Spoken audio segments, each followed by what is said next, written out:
नमस्कार। Famous stories of the world में आपका स्वागत है। आइए जानते हैं आज की कहानी के अंदर दुनिया के इतिहास के एक प्रसिद्ध योद्धा की कहानी। ऐसे योद्धा की कहानी जिसने धरती पर अपने आप को ईश्वर का अभिशाप कहा था और हत्या हत्या और हत्या ये निरंतर उसके जीवन का काम रहा था। इतिहास में लगभग सबसे ज्यादा 4 करोड़ हत्याएं करने वाला ये योद्धा था। मंगोल नेता था। मंगोल जो मंगोलिया के निवासी थे और अपने बाहुबल अपने जलवायु के कारण वो बेहद ही शक्तिशाली और मजबूत कदकाठी के थे और इतने जाबाज घुड़सवार थे जो दुनिया के सबसे अच्छे घुड़सवारों में शुमार होते थे। यहाँ तक बताया जाता है कि मंगोल ऐसे अच्छे घुड़सवार थे जो अपनी दैनिक दिनचर्या के अधिकांश काम घोड़ों पर ही कर लिया करते थे और मीलों का सफर वो घोड़ों पर रोजमर्रा तय किया करते थे। तो ऐसे एक योद्धा इतिहास में हुए हैं तेमुजिन या चंगेज खान, जिसने इतिहास में सबसे ज्यादा हत्याएं करने का एक रिकॉर्ड सा कायम किया है। देखिए, हत्याओं का यह सिलसिला कोई नया काम नहीं है और बदस्तूर आज भी जारी है। यदि हम प्रथम विश्व युद्ध की बात करें, द्वितीय विश्व युद्ध की बात करें, इसी प्रकार यूक्रेन और रूस के युद्ध की बात करें, गाजा और हमास इजराइल की बात करें, तो दुनिया में संघर्ष निरंतर चलते रहते हैं और हत्या दर हत्या होती रहती है। लेकिन ये हत्याएं भी उनका मुकाबला नहीं कर पाई। हम देखते हैं सम्राट अशोक के बारे में सुनते हैं तो कहते हैं उसने भी युद्ध के अंदर कलिंग का जब नरसंहार हुआ था तो लाख लोग मरने की संभावनाएं सूचनाएं मिलती है। इसी प्रकार हिटलर के बारे में बताया जाता है कि उसने हजारों यहूदियों को जिंदा जला दिया था। लेकिन ये इतना होते हुए भी तैमूर जो मंगोल नेता था उसने भी दिल्ली के आक्रमण के दौरान कहते हैं 2 करोड़ हत्याएं की थी। लेकिन ये सब हत्याएं उस चंगेज खान का मुकाबला दूर दूर तक नहीं कर पाती। तो आइए जानते हैं चंगेज खान के बारे में। चंगेज खान का मूल नाम है तेमुजीन, लेकिन उसने इतिहास में जो काम किया था उस काम के कारण उसको चंगेज खान कहा गया, जिसका मतलब होता है विश्व का सम्राट। उसका जन्म 1162 के लगभग मंगोलिया में हुआ था और उसने अपने जीवन के प्रारंभिक वर्षों के दौरान ही बताया जाता है कि अपने आसपास की कई जनजातियों को मिलाया और मिलाकर उनको एकजुट कर लिया था। उस संगठन के माध्यम से धीरे धीरे उसने एक विशाल मंगोल साम्राज्य खड़ा कर दिया था जो एक बहुत बड़े क्षेत्र के अंदर फैला हुआ था और निरंतर अभियान दर अभियान वो करता रहता था और जनजातियों को आपस में मिला मिलाकर अच्छे घुड़सवार सेना उसने तैयार कर रखी थी। उसके अभियानों का सारा दारोमदार उसके घुड़सवार सेना पर ही। चंगेज खान के जन्म के बारे में भी कई रोचक बात बताई जाती है। कहा जाता है कि जब चंगेज खान पैदा हुआ था तो उसकी हथेली के अंदर खून के धब्बे थे। लेकिन जैसा भी हो, उसका बचपन है वो बेहद ही कठिनाइयों में व्यतीत हुआ था। जब उसकी उम्र 8 साल की थी तभी उसके पिता का देहांत हो गया था और देहांत के बाद उनके परिवार की माली हालत बहुत ज़्यादा खराब हो गई थी और बेहद गरीबी के अंदर उसका बचपन बीता था।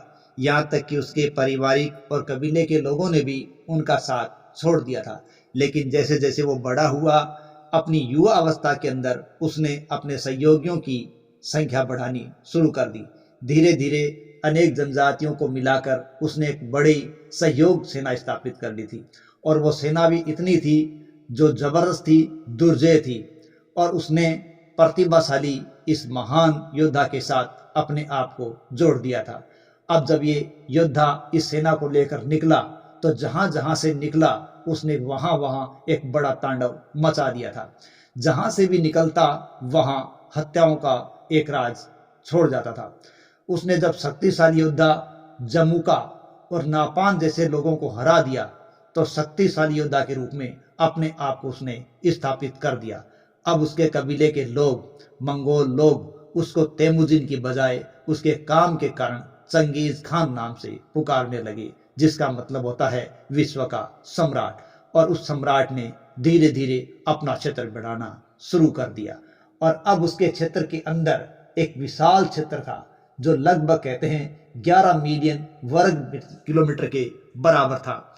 उसने ईरान, पोलैंड, मिस्र, उज्बेकिस्तान जैसे आज के इन क्षेत्रों को भी अपने अधीन कर रखा था। जब ईरान के अंदर उसका आगमन हुआ था तो बड़ा नरसंहार हुआ था, और कहते हैं कि जो इलाका उसने अपने अधीन किया था वो पृथ्वी का लगभग 22% हिस्सा था। लेकिन वो यही नहीं रुका, उसने चीन जैसे विशाल साम्राज्य पर भी आक्रमण किया और उसको भी उसने अपने बड़े क्षेत्र पर कब्जा करके अपने क्षेत्र में मिलाया था।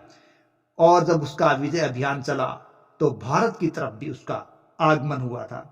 देखिए 1206 के आसपास की बात है, उसने सीवी लोगों को हराकर आगे बढ़ना शुरू किया और धीरे धीरे करता हुआ वो जब समरकंद, बुखारा, बल्ख जैसे क्षेत्रों को जीतता हुआ बढ़ा, निशापुर, हेरात ये अनेक क्षेत्र थे जो या तो उसकी अधीनता स्वीकार कर चुके थे या उसके आगे नतमस्तक हो चुके थे, और कई तो अपने आप को लुटा चुके थे, मरवा चुके थे। लेकिन जैसा भी हो वो धीरे धीरे बढ़ता जा रहा था, और ऐसा ही बढ़ता हुआ जब वो पेशावर और गजनी की तरफ आया तो इन क्षेत्रों पर उसका कब्जा हो गया, और यहां से उसका प्रस्थान हुआ ख्वारिज्म के शाह अलाउद्दीन मोहम्मद साहब। जब ईरान के ख्वारिज्म के शासक मोहम्मद शाह थे तो उन पर जब चंगेज खान ने आक्रमण किया तो अलाउद्दीन मोहम्मद शाह को अपने क्षेत्र को छोड़कर भागना पड़ा, और यहां तक कि उसको समुद्र में जाना पड़ गया था।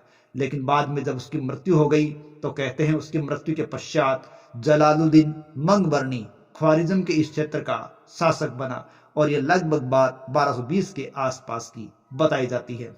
लेकिन जलालुद्दीन मंगबरनी का पीछा भी चंगेज खान ने नहीं छोड़ा, और जलालुद्दीन मंगबरनी चंगेज खान से इस कर प्रकोप से बचने के लिए भागता रहा और वो सिंधु नदी पार करके भारत में आया। उस समय ये दौर सल्तनत का था और सल्तनत के भारत के शासक थे इल्तुतमिश। तो मंगबरनी ने इल्तुतमिश से दूत भेजकर सहायता की मांग की, लेकिन इल्तुतमिश ने उसको कोई सहायता नहीं दी। इस प्रकार चंगेज खां है उसको वापस जाना पड़ा। अगर इल्तुतमिश मंगबरनी की सहायता करता तो भारत को चंगेज खान के आक्रमण का सामना करना पड़ता। तो इल्तुतमिश ने ऐसा न करके भारत को एक बड़ी लूटपाट से, हत्याओं के एक जलजले से, उथल पुथल से, और यूं कहें कि चंगेज खान के कहर से उसने भारत को बचा लिया था, क्योंकि बाकी यहाँ की जलवायु देखकर एक थोड़ी सी टुकड़ी मंगबरनी के पीछे छोड़कर चंगेज खान यहाँ से वापस चला गया था। इस प्रकार वो बेहद क्रूर शासक था। लेकिन एक बात और कही जाती है कि वो हालांकि था बेहद क्रूर, लेकिन वो अपनी जनता के लिए कभी भी क्रूर नहीं था, क्योंकि उसने अपनी जनता पर अपनी किसी भी प्रकार की बात को थोपा नहीं था। जनता अपने हिसाब से परंपराओं का पालन करने के लिए, अपने धार्मिक मान्यताओं को मानने के लिए बिल्कुल आजाद थी, क्योंकि उसने कभी किसी को मजबूर नहीं किया। हालांकि वो खुद अपनी मंगोल जनजाति की परंपराओं का ही पालन करता था, और एक विशाल साम्राज्य का ये नायक था जो मंगोल साम्राज्य के नाम से जाना गया। और आज के जो लोग हैं वो मंगोलिय साम्राज्य के संस्थापक के रूप पर ही चंगेज खान को देखते हैं, और यहाँ तक कि राष्ट्रपिता के रूप में चंगेज खान को मानते हैं। और लगभग 1227-28 के आसपास कहते हैं चंगेज खान की मृत्यु हुई थी, लेकिन आज तक उसको दफनाया कहा गया है या इसकी कब्र कहाँ है इसका आज तक पता नहीं है। लेकिन इतना ही नहीं है, वो जहां भी आक्रमण करने जाता था कहते हैं वहां की शासकों की औरतों को वो ले जाता था और अपने सैनिकों को दे दिया करता था। इस प्रकार वो एक लुटेरे के रूप में भी अपने आप को दर्ज करा गया था। 14 साल की उम्र थी उस वक्त। कहते हैं उसने अपने बड़े भाई को सिर्फ इसलिए मार दिया था कि उसके बड़े भाई ने उसके हिस्से का खाना खा लिया था। तो ये क्रूरता में किसी प्रकार कम नहीं था। कहते हैं जब उसकी उम्र 12 साल की थी तभी उसकी पहली शादी हो गई थी, और बाद में जब उसकी पत्नी का अपहरण हो गया तो उसने वो तांडव मचाया जो उसे इतिहास में एक अलग ही दर्जा दे गया। कहते हैं पत्नी के अपहरण के बाद उसने वहां के शासक के लाखों लोगों को भयंकर तरीके से मौत के घाट उतार दिया और अपने आप को शक्तिशाली योद्धा के रूप में साबित कर दिया, और 20 वर्ष का होते होते वो एक भयंकर और एक क्रूर शासक के रूप में चर्चित हो गया। हालांकि वो कैसा था इसके बारे में पूरी जानकारी नहीं है, लेकिन ऐतिहासिक ग्रंथों के अनुसार पता चलता है कि वो एक लंबी कदकाठी का क्रूर और कठोर हृदय वाला था, जिसकी आंखें हरी थी, बाल जिसके लाल थे। इस प्रकार का वो एक नेता था, योद्धा था। और कहते हैं उसके सैनिकों के साथ साथ उसके सहयोगियों की संख्या बढ़ती चली गई थी और इसीलिए उसने एक विशाल साम्राज्य खड़ा करने में कामयाबी प्राप्त की थी। ये भी माना जाता है उसकी लगभग 500 से अधिक पत्नियां थी, क्योंकि वो जहां भी जाता था वो वहां शादियां करता था। एक मान्यता ये भी है कि आज भी यदि दुनिया में 1.5 करोड़ लोगों के डीएनए में उसका वंश शामिल माना जाता है।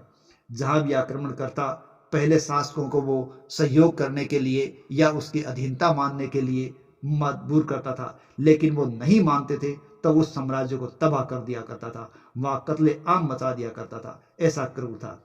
एक और भी बात ऐतिहासिक तथ्यों से पता चलती है कि सिल्क रूट, जिसे इतिहास में रेशम मार्ग का दर्जा दिया गया, उसको स्थापित करने का श्रेय भी कुछ इतिहासकार चंगेज खान को देते हैं। और यह सिल्क रूट या रेशम मार्ग एक ऐसा मार्ग था जिसने एशिया और यूरोप को भी आपस में जोड़ रखा था। एक विशाल साम्राज्य का इस प्रकार का मालिक था चंगेज खान, जिसने अपने साम्राज्य के अंदर अलग अलग संस्कृतियों को आपस में जोड़ रखा था। और रोज उसके साम्राज्य के अंदर हत्याओं का सिलसिला जो चला, वो कहते हैं उसकी हत्याओं में लगभग 4 करोड़ लोगों की हत्याएं शामिल हो गई थी। और इतिहास में वो सबसे ज्यादा हत्या करने वाले एक क्रूर शासक के रूप में दर्ज हो गया, जो धरती पर अपने आप को ईश्वर का अभिशाप कहलाने में अपने आप को बड़ा गर्व महसूस करता था।